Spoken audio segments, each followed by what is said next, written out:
Catherine Beard, Liberal Democrat MEP for the South East. We've had a decision from ministers out here in Europe on the quotas, the fishing quotas for next year. It's going to mean an 18% reduction in sole in the eastern English Channel. What's your reaction? Well, I am concerned about the channel quotas. On the whole, the reduction of the amount of fish that can be taken is a good thing. We need to get back to sustainable levels, but how it's divided up amongst the big producers and the inshore fishermen, the under 10 metre fishing fleet, which in particular is in Hastings and Eastbourne and all along the south coast, is of great concern to me because it's quite a reduction and I want to know how that's going to be divided up between the big fishing fleet that can go elsewhere to do their fishing, or whether these smaller fishermen who are restricted to very shallow waters, how that's going to affect them. So I have a lot of concern about that, tempered with the good news that we are going to cut down on the amount that we can pillage the sea bottom out in the wider sea. I've spoken to fishing organisations in the south of England, and they admit that this could be very damaging for the inshore fishermen. Even the trawlermen seem to accept that for inshore fishermen this is going to be a big problem.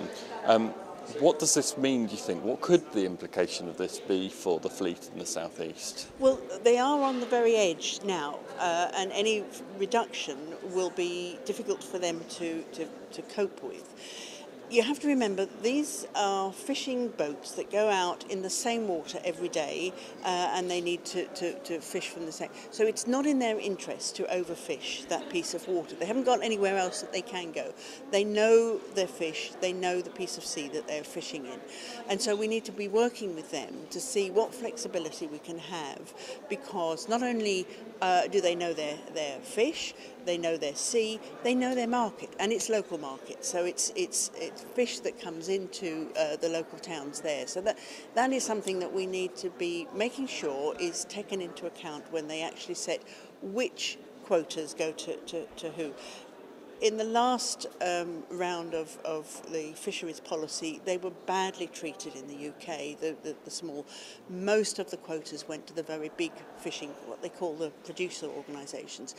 I'm fighting to make sure that the sustainable, the small, the community fishermen get their fair deal and are in a position to be able to make a living. That's all they're asking for. They're not wanting there to build great big fleets. They want to make a living in their own community. It's a way of life for them and their sons and their sons' sons.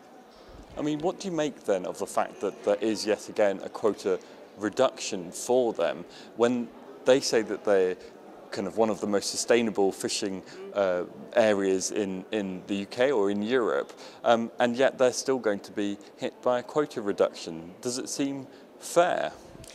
No, it doesn't seem fair, but it's one of these things that are caught up in the whole fishing quota, and the design of the common fisheries policy is to have it much more regionalised, and so that we can actually say this bit of fishing land can support a bit more, and there may well be wriggle room in there, and that's something that I will be looking at and to work so that we can actually make sure that they have a viable living, because it's in nobody's interest to cut it so low that they can't survive. If they're going to cut place, then maybe we can have cod come up or other fish, but I need to be talking with the fishermen, and we need to be looking at how we can adjust that so that they can survive as fishermen in their own unique pieces of water, that the big trawlers are able to go elsewhere and to fish in other ways.